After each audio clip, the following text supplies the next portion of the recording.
Once nestled deep within the heart of the forest, Hollowwood House stood alone, its dark silhouette haunting the landscape. Locals avoided the place like a curse, rumors of paranormal activity casting an eerie shadow over its history.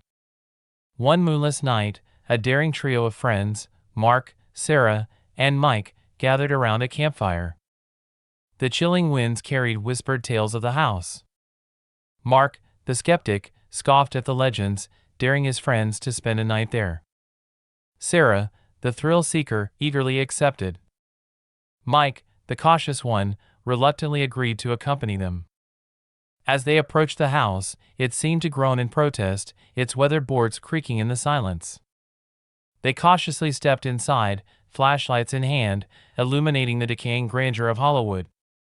Dusty portraits of forgotten faces lined the walls, and cobwebs clung to every corner. The air was thick with the scent of mildew and decay. Sarah led them to the grand staircase, where a whisper echoed. Mark laughed nervously, attributing it to the wind. They climbed the stairs, their footsteps a macabre symphony of wooden groans. In one of the rooms, they found an old piano covered in a tattered cloth. Sarah, her fingers tingling with anticipation, unveiled it.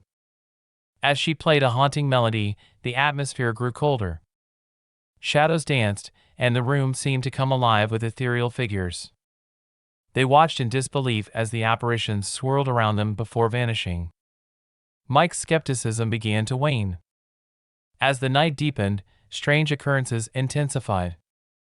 Doors slammed shut, and voices whispered from empty rooms. Cold hands brushed against their skin, leaving a trail of icy dread. Mark, now visibly shaken, pleaded to leave, but the door wouldn't budge.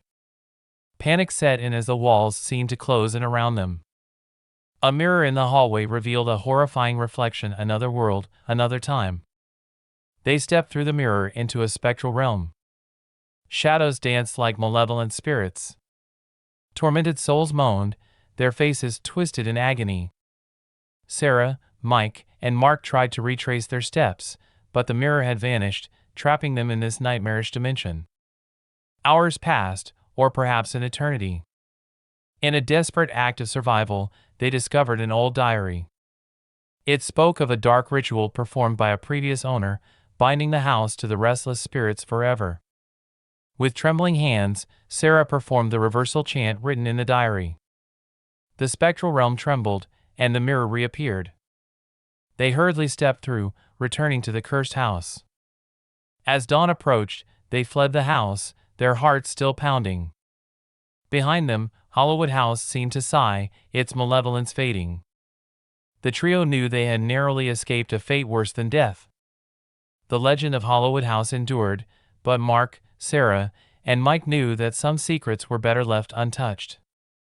They left the forest that morning, haunted by the memory of a night they would never forget, forever convinced that the paranormal world was a force not to be trifled with.